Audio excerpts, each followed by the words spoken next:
Alhamdulillah wassalatu wassalamu ala Rasulillah wa ala alihi wa sahbihi wa man wala. Kita buka Quran surat Al-An'am ayat 150. A'udzu billahi minasy syaithanir rajim.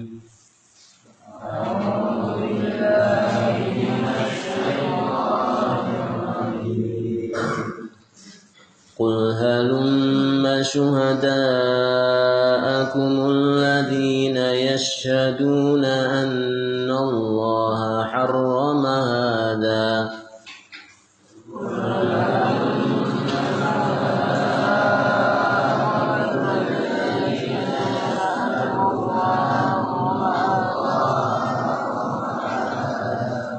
فإن شهدوا فلا تشهد معهم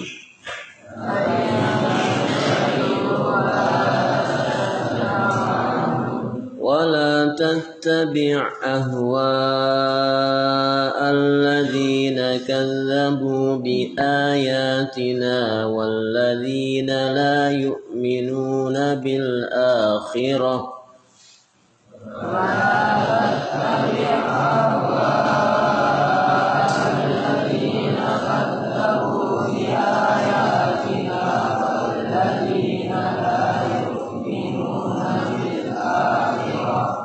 والذين لا يؤمنون بالآخرة وهم بربهم يعدلون.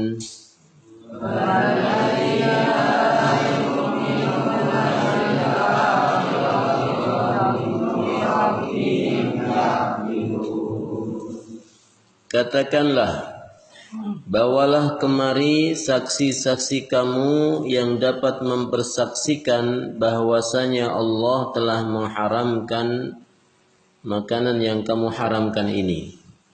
Jika mereka mempersaksikan, maka janganlah kamu ikuti pula menjadi saksi bersama mereka. Dan janganlah kamu mengikuti hawa nafsu orang-orang yang mendustakan ayat-ayat kami dan orang-orang yang tidak beriman kepada kehidupan akhirat, sedang mereka mempersekutukan Tuhan mereka. Ikhwati rahimakumullah, Allah Subhanahu wa taala kembali memerintahkan Nabi Muhammad sallallahu alaihi wasallam untuk berkata kepada orang-orang musyrikin. Setelah mereka pada ayat-ayat sebelumnya mengharamkan apa-apa yang Allah halalkan dari beberapa binatang ternak yang mereka haramkan bukan atas dasar syariat Allah Subhanahu wa taala, seperti mereka mengharamkan apa yang disebut unta-unta saibah, yaitu beberapa unta, ya. Demikian juga namanya unta bahirah yang biasa dipakai untuk berhala-berhala mereka. Maka di dalam ayat ini Allah perintahkan kepada Nabi Muhammad untuk meminta orang-orang musyrikin ini saksi kalaulah apa yang mereka katakan itu benar-benar datang dari Allah Subhanahu wa taala, maka datangkan saksi yang bersaksi bahwa segala keyakinan mereka itu datang dari Allah, dan menerangkan bahwa Allah itu mengharamkan hewan-hewan ternak itu. Tentu tidak mungkin mereka mendatangkan saksi tersebut, karena tidak ada satupun manusia kecuali para nabi yang bisa berbicara dengan Allah. Sementara seorang saksi itu betul-betul harus bisa ketemu dengan yang disaksikan atau sumber dari peristiwa tersebut. Kalau mereka bersaksi tentang Allah, maka berarti mereka harus bertemu dengan Allah. Dan ini adalah sesuatu yang mustahil. Tidak mungkin orang-orang musyrikin ini mereka bisa bertemu dengan Allah. Ini artinya apa? Tentu adalah permintaan untuk mengingkari perbuatan mereka yang betul-betul jauh dari kebenaran yang Allah sampaikan di dalam Al-Quran, di dalam wahyu-wahyunya. Halumma syuhada'akum alladhina yashhaduna anna Allah harrama hadha. Kalau Allah mengharamkan hewan-hewan ternak ini, coba datangkan saksi. Coba datangkan saksi kepada kita. Tentu mereka mustahil untuk mendatangkannya. Fa in syahidu fala tashhad ma'ahum. Tapi kalau mereka itu betul-betul bisa mendatangkan saksi, maka janganlah kamu ikut menjadi saksi bersama mereka. Dalam arti membenarkan saksi-saksi tersebut. Artinya kalau orang-orang musyrik ini betul-betul mendatangkan saksi, orang-orang ini mengaku bertemu dengan Allah, mengaku mereka itu mendapatkan wahyu dari Allah, bahwa mereka mendengar Allah mengharamkan ini dan itu, fala tashhad ma'ahum. Jangan bersaksi bersama mereka. Artinya juga jangan benarkan kesaksian mereka. Kenapa? Ya pasti bohong. Ya, pasti bohong. Bagaimana mereka berdusta atas nama Allah dengan begitu mudahnya? Maka jangankan berdusta di hadapan Nabi Muhammad, berdusta atas nama Allah saja mereka lakukan, maka fala tashhad ma'ahum. Kalau mereka datangkan saksi, enggak usah dipercaya. Mereka tidak menyembah Allah, bagaimana mereka mau bersaksi atas nama Allah? Mereka durhaka kepada Allah, bagaimana mereka bersaksi telah bertemu dengan Allah? Wala tattabi' ahwa alladhina kadzdzabu biayatina. Dan jangan kamu ikuti hawa nafsu orang-orang yang berdusta atas nama kami, mendustakan ayat-ayat kita. Artinya jangan ikuti orang-orang musyrikin ini. Jangan mengikuti keinginan mereka, di mana mereka kebiasaannya adalah mendustakan ayat-ayat Allah. Walladzina la yu'minuna bil akhirah. Dan mereka orang-orang yang tidak mau beriman dengan akhirat. Jangan ikuti mereka, jangan berteman dengan mereka, jangan duduk bersama mereka, jangan kumpul-kumpul bersama dengan mereka, yaitu orang-orang yang mendustakan ayat-ayat Allah. Ini juga larangan bagi kita semua berkawan dengan orang-orang yang mendustakan ayat-ayat Allah, orang-orang kafir, orang-orang musyrikin, orang-orang yang tidak mau beriman dengan Al-Quran, justru memperolok-olok Al-Quran, mengagung-agungkan hukum-hukum duniawi buatan manusia. Jangan berteman dengan mereka. Al-mar'u ma'aman ahabba. Seseorang itu akan dikumpulkan bersama dengan orang yang dia cintai. Bahwa di akhirat nanti kita akan berkumpul dengan orang-orang yang kita cintai. Kalau orang yang kita cintai orang-orang soleh, maka kita akan dikumpulkan bersama mereka di surga. Sebaliknya, wal'iyadzubillah, kalau ada orang mencintai para pelaku maksiat, orang-orang kafir, maka mereka akan dikumpulkan bersama mereka di neraka. Man tashabbaha biqaumin fahuwa minhum. Siapa bermirip-mirip dengan suatu kaum, maka dia adalah bagian dari kaum tersebut. Wala taq'udu ma'ahum hatta yakhudhu fi haditsin ghairih. Janganlah kamu senang duduk-duduk bersama mereka sampai mereka menyelewengkan ayat-ayat Allah yang lainnya. Orang-orang yang senang mengolok-olok ayat Allah, tidak beriman kepada ayat Allah, jangan jadikan teman.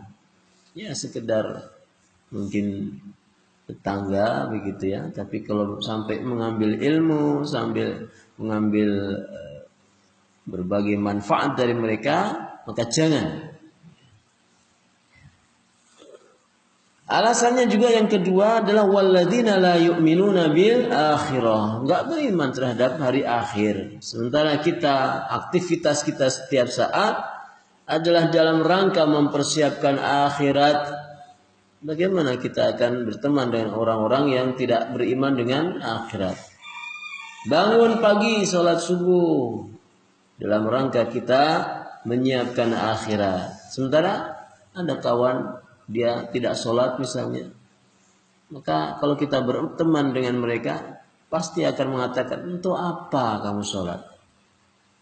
Untuk apa kamu ngaji? Untuk apa kamu itu melakukan misalnya sedekah? Kenapa mereka berkata seperti itu? Karena mereka enggak beriman dengan akhirat. Ya, jadi dikhawatirkan nanti bisa tidak membuat semangat kita dalam beragama. Wahum birabbihim ya'dilun. Sedangkan mereka mempersekutukan Tuhan mereka. Demikianlah orang-orang yang senantiasa melakukan kesyirikan harus diantisipasi. Jangan kita berlemah lembut, jangan kita berkompromi dengan mereka, jangan kita berteman dan mengambil manfaat kepada mereka, karena mereka bisa menyesatkan. Dan kadang-kala orang-orang seperti itu jumlahnya mayoritas, jumlahnya banyak. Orang-orang yang taat kepada Allah jumlahnya sedikit, sementara orang-orang yang durhaka kepada Allah banyak. Demikianlah karena memang orang-orang pilihan itu jumlahnya mesti tidak lebih banyak daripada yang tidak dipilih. Iya kan, orang yang terpilih, orang-orang yang tersaring, orang-orang yang sudah diseleksi Allah, itu mesti jumlahnya lebih sedikit daripada umumnya orang. Dan ini juga diperingatkan di dalam ayat yang lain. Allah berfirman, wa in tuti' aktsara man fil ardi yudhilluka an sabilillah. Dan jika kamu menuruti kebanyakan orang di muka bumi ini, maka mereka akan menyesatkanmu dari jalan Allah. Iyattabi'una illa dhanna wa inhum illa yakhrusun. Mereka tidak lain hanya mengikuti dhon, prasangka saja. Hanya kira-kira saja, hanya dugaan-dugaan saja. Dan mereka tidak lain hanya berdusta atas nama Allah, terhadap Allah. Ini sudah Allah peringatkan, jangan mengikuti kebanyakan orang. Umumnya orang demikian harus diikuti. Kenapa harus seperti umumnya orang? Kalau umumnya orang itu melakukan atas dasar syariat Allah, ikuti, silahkan. Tapi kalau umumnya orang itu tidak mengikuti syariatnya Allah, meskipun kita sendirian, maka enggak masalah. Berbeda dengan mereka, meskipun kita sendirian. Semua orang mengatakan bahwa sholat subuh itu 5 rakaat, misalnya. Kemudian kita sendirian yakin bahwa sholat subuh itu 2 rakaat, maka enggak masalah. Karena tolak ukur bukan umumnya orang. Tolak ukur adalah kebenaran yang datang dari dalil. dari Al-Quran dan Sunnah. Misal kita hidup dalam sebuah desa, di situ orang terbiasa melakukan kesyirikan. Jangan kita larut dengan mereka. Ya, kalau bisa justru malah kita dakwahi mereka. Tapi kalau tidak ada tempat atau kekuatan untuk mendakwai mereka, maka minimal kita jaga diri kita. Jangan sampai larut dengan kesalahan umumnya orang. Maka seperti ini ikhwah harus dididik, harus dibiasakan. Biasa apa? Biasa untuk berbeda jika kita berprinsip memegang kebenaran. Enggak mudah loh orang berbeda itu. Enggak mudah orang itu berbeda dengan orang-orang sekitarnya. Umumnya orang itu ya enggak enakan. Orang Jawa mengatakan pekewuh, enggak enak sama orang yang lain karena berbeda.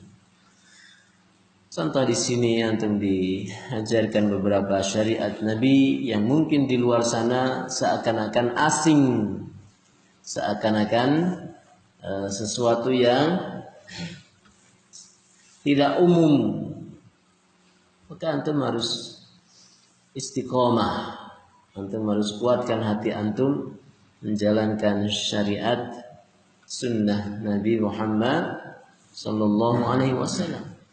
Meskipun sendirian berbeda dari cara pakaian antum, ya kan? Dari keseharian antum, dari mungkin dalam hal ini tentu adalah dari keilmuan antum yang setiap saat berkecimpung dalam masalah Al-Quran. Ini orang mungkin menganggap berbeda. Ada orang yang sampai mengatakan, ngapain ngaji setiap hari? Ngaji ya sepekan sekali. Aneh. Bahkan saya pernah dengar ada orang mengatakan, aliran apa itu? Sholat jamaah kok 5 waktu sehari. Jadi sampai ada orang itu yang merasa asing, kok ada ya orang sholat jamaah 5 waktu dalam sehari. Harusnya kan cukup sholat di rumah saja, jamaah hanya pas hari Jumat saja. Disebut aliran apa? Ya, alirannya Nabi Muhammad sallallahu alaihi wasallam. Ada ibu-ibu pakai jilbab menutup aurat, tidak jilbab ketat.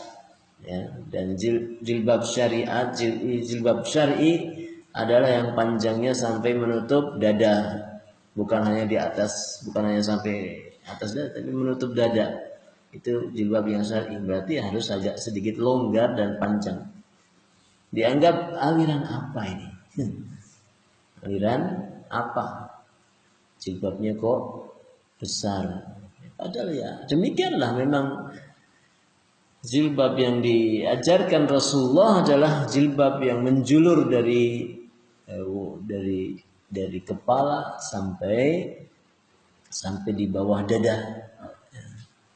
Pakaiannya kadang-kala dilonggarkan, dan demikianlah karena memang perintahnya dari Nabi, tidak boleh memakai pakaian ketat, tidak boleh memakai pakaian yang menarik pandangan lawan jenis, apalagi sampai memakai wangi-wangian ya untuk wanitanya. Dan kadang-kala itu menjadi sebuah pandangan yang asing, yang berbeda dengan umumnya orang. Maka bersabarlah, istiqomahlah dalam menjalankan syariat meskipun berbeda dengan banyaknya orang, meskipun dibenci atau dianggap aneh. Karena Islam ini memang pada awalnya adalah sesuatu yang dianggap aneh dan kemudian akan berakhir juga menjadi aneh. Rasulullah bersabda, "Bada'al Islamu ghariban wa sayaudu ghariban kama bada'a." Fatuba lil ghuraba. Islam itu bermula dalam keadaan asing dan kemudian nanti akan kembali asing, dan beruntunglah orang-orang yang asing. Beruntunglah orang-orang yang asing. Siapa yang dimaksud orang-orang asing? Al-ghuraba, yaitu orang yang melaksanakan ketaatan, keistiqomahan kepada Allah saat orang-orang sekitarnya bermaksiat kepada Allah. Orang asing adalah orang yang taat kepada Allah saat di sekitarnya orang-orang bermaksiat kepada Allah. Fatuba, kata Rasul, beruntunglah orang-orang asing seperti itu. Wassallallahu ala nabiyyina Muhammadin wa ala alihi wa sahbihi ajma'in. Assalamualaikum warahmatullahi wabarakatuh.